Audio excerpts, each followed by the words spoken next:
Hello मेरे प्यारे भाइयों बहनों, आप सभी का अपने आयंस क्लासेस में स्वागत है। हम सभी आज बहुपद का लेक्चर नंबर तीसरा देख रहे हैं। और पहले लेक्चर में हम लोगों ने देखा था बहुपद के मानव रूप बहुपद क्या होता है, बीजी व्यंजक क्या होता है, चर क्या होता है, अचर क्या होता है, बहुपद का व्यापक रूप क्या होता है। पहले लेक्चर में हम लोगों ने देख लिया था। दूसरे लेक्चर में हम लोगों ने देखा था कि बहुपद के प्रकार, बहुपद पद के आधार पर कितने प्रकार के होते हैं, घात के आधार पर कितने प्रकार के होते हैं। पद के आधार पर एक पदी बहुपद, द्विपदी बहुपद, त्रिपदी बहुपद देखा था।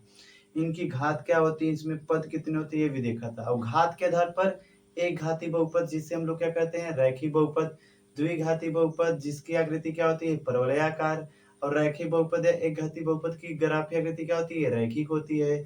त्रिघाती बहुपद इस प्रकार से हम लोगों ने देखा था। और उसी में हम लोगों ने दो बहुपद और देखा था, अचर बहुपद और शून्य बहुपद। अचर बहुपद शून्य बहुपद क्या होते हैं, शून्य बहुपद में चर की घात क्या हो सकती है, शून्य बहुपद में चर की घात क्या होती है, अपरिभाषित। ये सबसे इंपॉर्टेंट क्वेश्चन था। तो इस प्रकार हम लोगों ने देख लिया था। आज हम लोग जो लेक्चर नंबर तीसरे में आज हम लोग देखने वाले हैं कि बहुपद के शून्यक। पाठ ये दूसरा है और लेक्चर नंबर कैसरा है, ये तीसरा है। तीसरा लेक्चर है और पाठ कैसरा है, ये पाठ नंबर दूसरा है। आज हम लोग देखेंगे कि बहुपद के शून्यक, बहुपद के शून्यक देखेंगे कि बहुपद के शून्यक कौन होते हैं कौन नहीं होते हैं, ये हम लोग देखेंगे। तो बहुपद के शून्यक देखने से पहले हम लोग ये इसमें बहुत अच्छे से जानते हैं कि बहुपद के शून्यक क्या होते हैं क्या नहीं होते हैं। पहली बात देखेंगे शून्यक क्या होते हैं क्या नहीं होते हैं। तो हम लोग देखेंगे भाई शून्यक, शून्यक चर के मान होते हैं। शून्यक चर का मान होता है या चर का मान ही, चर का शून्यक चर का मान होता है या चर का मान ही क्या कहलाता है, शून्यक कहलाता है। इस प्रकार से हम लोगों ने देखा शून्यक क्या होते हैं, चर का मान होता है। तो शून्यक क्या होता है कि शून्यक चर का ऐसा मान, अगर हम लोग इसके और अच्छे से देखें और ज्यादा समझ में आएगा कि चर का ऐसा मान, चर का ऐसा मान, चर का ऐसा मान, चर का ऐसा मान जो पूरे पद को, जो पूरे पद को या पूरे बहुपद को, चर का ऐसा मान जो पूरे पद को क्या कर दे, शून्य कर दे। क्या कर दे, शून्य कर दे। शून्य कर दे, शून्य कहलाता है। शून्य कर दे क्या कहलाता है, शून्य कहलाता है। शून्य कहलाता है। ये आप लोगों ने समझ लिया शून्य की परिभाषा। शून्य क्या होता है, चर का मान होता है। और चर का कौन सा मान होता है, चर का ऐसा मान जो संपूर्ण पद या पूरे पद को क्या करते, शून्य कर दे। वही क्या कहलाएगा, शून्य कहलाएगा। क्या कहलाएगा, शून्य कहलाएगा। तो इस प्रकार से हम लोगों ने देख लिया कि शून्य क्या होते हैं। तो जैसे आप लोग उदाहरण के माध्यम से समझते हैं शून्य क्या होते हैं, बहुपद के शून्य क्या होते हैं, आप लोग आराम से समझिएगा शून्य क्या होते हैं। उदाहरण के माध्यम से समझिए। यदि आपको उदाहरण दे दिया गया 3x + 5 के शून्य ज्ञात कीजिए, इसके क्या ज्ञात कीजिए, शून्य ज्ञात कीजिए। तो आपको चर का तो मान पता नहीं है। चर का मान पता करने के लिए आप लोग बहुत अच्छे से शून्य ज्ञात कीजिए। यदि ये दे दिया कि बहुपद, ये दे दिया है आपको सवाल। अब इस सवाल में आपको शून्य ज्ञात करना है। अब इसके शून्य ज्ञात करने के लिए हम लोग क्या करें, चर का ऐसा मान जो पूरे पद को शून्य कर दे, यानी ये पूरा पद क्या हो, शून्य हो। इसमें चर किसमें है, यक्ष का।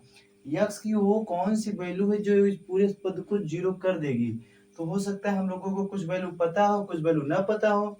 तो इसके लिए हम लोग शून्य निकालने के लिए क्या करते हैं भाई साहब, पहले आप लिख दे रहे हैं शून्य निकालने के लिए, शून्य निकालने के लिए, शून्यक निकालने के लिए पूरे पद के बराबर क्या लिखते हैं, पूरे पद के बराबर, पूरे पद के बराबर, बराबर क्या लिखते हैं, शून्य लिखते हैं। पूरे पद के बराबर क्या लिखते हैं, शून्य लिखते हैं। ये आप जानते रहिएगा, ये नोट करना है आपको कि शून्य कैसे निकालेंगे। तो जो भी आपको शून्य निकालना होगा तो उसके पूरे पद के बराबर क्या लिखेंगे, जीरो लिखेंगे। अब 3x + 5 का शून्य निकालना है तो 3x + 5 = क्या लिखना पड़ेगा आपको, 0 लिखना पड़ेगा। जब आप ऐसा करेंगे तो 5 पक्षांतर करेंगे, क्या करेंगे 5 पक्षांतर करेंगे तो 3x बराबर क्या आ जाएगा, 5 इधर प्लस उधर जाए क्या आ जाएगा -5। ये हो गया। आपको सिर्फ और सिर्फ किसकी वैल्यू चाहिए, चर की वैल्यू चाहिए। तो चर यहाँ पे x है, x का गुणांक 3 है।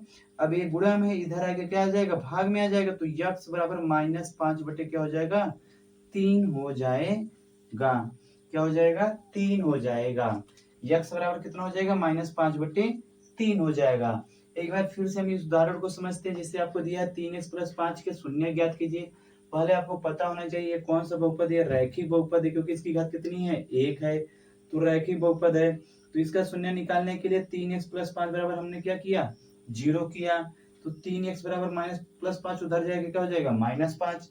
x इसके साथ गुणा में था तो x बराबर कितना आ जाएगा, -5 बटे 3 आ जाएगा। यही हुआ इसका शून्य। यदि कोई पूछा 3x + 5 के शून्य कौन होंगे, -5 बटा 3 हो गया।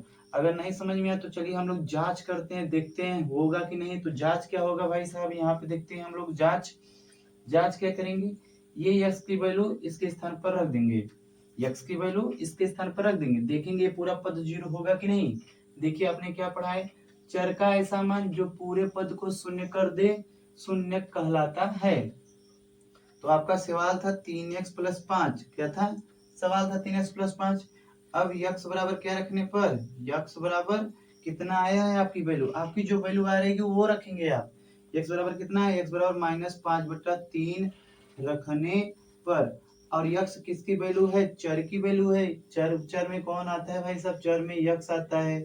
चर x या चर y या कभी कभी y भी हो सकता है आपका। तो ये जानते रहिएगा चर का ऐसा मान, ये जानते रहिएगा भाई साहब चर का ऐसा मान। तो x बराबर -5 बटे 3 रखने पर, तो 3 कोष्टक में -5 बटे 3 और +5, 3 इधर गुणे में है, क्या हो जाएगा, 3 इधर 3 भाग में, इधर गुणे में 3 3 से कट जाएगा।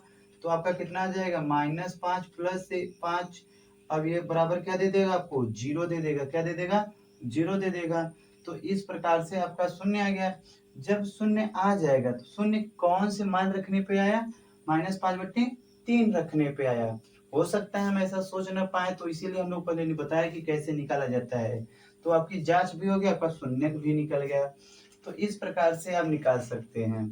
तो यहाँ पे आप लोगों ने देखा कि शून्य कैसे ज्ञात करते हैं। तो चलिए हम लोगों ने यहाँ पे अच्छे से देख लिया। और ध्यान दीजिए कौन सा बहुपद है, रैखिक बहुपद है। तो रैखिक बहुपद का कितना शून्य का आया है, एक शून्य का आया। कितना शून्य का आया है, एक शून्य। यदि द्विघात बहुपद होगा तो कितना शून्य का आएगा, 2 शून्य। यदि त्रिघात बहुपद होगा कितने शून्य का आएंगे, 3 शून्य। तो चलिए हम लोग इसमें ये समझ लेते हैं आराम से। इसी प्रकार से हम लोग और समझते हैं। यहाँ पे भी और लिख दे रहे हैं आपको, विशेषता में लिख दे रहे हैं। जितनी घात बहुपद, एक और जानते रहिएगा, जितनी घात बहुपद, जितनी बहुपद की उच्चतम घात होगी, या लिख दीजिए बहुपद की जितनी उच्चतम घात होगी, जितनी उच्चतम घात होगी,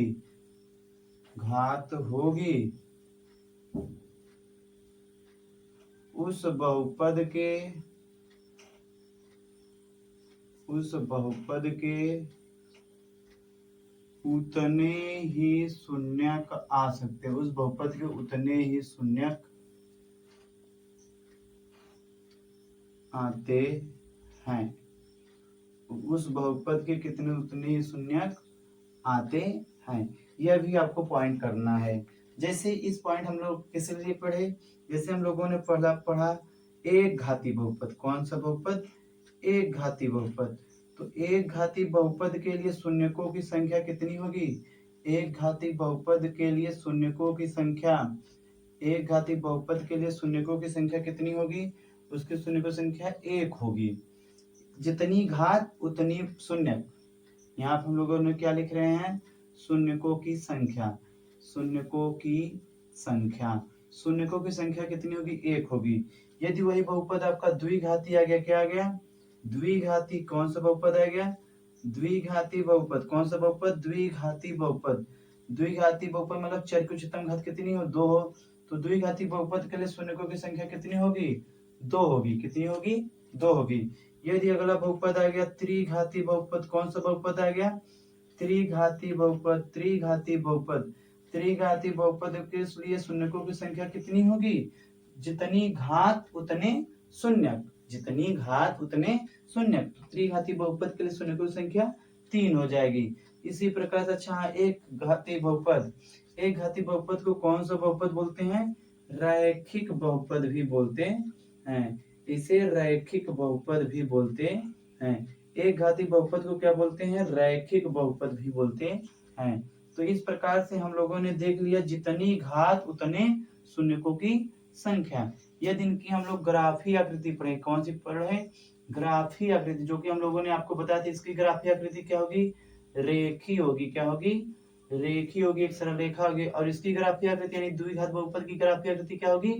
परवलयाकार। क्या होगी? परवलयाकार। परवलयाकार होगी। क्या होगी? परवलयाकार।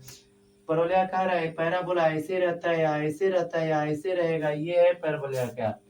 यू की आकार की आकृति रहेगी या सी की आकार की। तो इस प्रकार द्विघाती बहुपद की ग्राफी आकृति देख ली हम लोगों ने। एक घाती बहुपद की कितने शून्य हो गए उसको देख लिया है। तो यहाँ तक आप लोगों को समझ में आएगा शून्य क्या होते हैं, क्या नहीं होते हैं। अब हम इसी वाले टॉपिक में एक आपको सवाल दे रहे हैं और वहां से आपको कुछ वैल्यू पूछ रहे हैं। आपको एक घाती बहुपद यानी कोई भी, यदि वो त्रिघाती बहुपद होगा, चाहे चतुर्घाती होगा, चाहे द्विघाती होगा, आप उसको शून्य निकालने के लिए, क्या निकालने के लिए? उसका शून्य निकालने के लिए प्रत्येक बहुपद को यानी द्विघाती त्रिघाती बहुपद को आप लोग किसके रूप में तोड़ेंगे? एक घाती एक चर की घात कितनी हो? 1 हो, उसके रूप में आप तोड़ेंगे। हम जो बात कर रहे हैं आपको हो सकता है ना समझ में आए, हम लोग उसको उदाहरण के माध्यम से समझते हैं। चलिए अब हम लोग अगला देखते हैं। यहाँ से यहाँ तक से आपको समझ में आया होगा। यहाँ से वैकल्पिक क्वेश्चन आपको देखने को मिलेगा। तो चलिए हम लोग अब अगला देखते हैं द्विघाती बहुपद या सवाल देखते हैं कि आपको शून्य कैसे पूछता है, बहुपद के शून्यकों में आपको किस प्रकार से पूछा जाता है। तो हम लोग अब अगला देखते हैं, इसी में अच्छे से आगे समझते हैं बहुपद के शून्यक में आपको कैसे पूछे जाते हैं सवाल। यदि मान लीजिए आपको दे दिया कि बहुपद, सवाल दे दिया, ये प्रश्न है बहुपद x² minus 2x plus 5 plus p दे दिया। क्या दे दिया? प्लस p के शून्यक, प्लस p के शून्यक माइनस 2 है, का शून्यक माइनस 2 है। तो p का मान ज्ञात कीजिए। किसका मान ज्ञात कीजिए? p का मान ज्ञात कीजिए। तो इस प्रकार से आपको ये बहुपद का दे दिया सवाल है। यह बोर्ड में, हाई स्कूल में या बोर्ड में बहुत अच्छे से पूछता है। आप लोग अब आपको यदि परिभाषा याद होगी, कॉन्सेप्ट याद होंगे तो आपको ये भी सवाल बहुत सरल लगेगा। आप बताइए शून्य किसे कहते हैं? शून्य किसे कहते हैं? शून्य कौन होता है? शून्य किसे कहते हैं? तो शून्य कौन होता है आप लोगों को पता है? शून्य कौन होता है? चर का मान ही क्या होता है? शून्यक होता है। चर का ऐसा मान जो पूरे पद को शून्य कर दे वह क्या कहलाता है? शून्यक। शून्यक का होता है चर का मान होता है। आपका यहाँ पे जो शून्यक माइनस 2 दिया है यानी शून्यक किसकी वैल्यू दे दी है? चर की वैल्यू दे दी है। और यह चर किस में दिख रहा है? यक्स में। यह तो अचर पद है ना। कौन सा पद है यह? अचर पद है। यह चर किस में है? यक्स में है। चर किस में है? यक्स में है। यानी यक्स की वैल्यू आपको दे दी है। प्रश्नानुसार कैसे दिया है भैया? यहाँ पर हम लोग पहले लिखेंगे x² माइनस, इसको हल कैसे करेंगे? x² minus 2x plus p का शून्यक, x बराबर -2 है। x बराबर -2 है।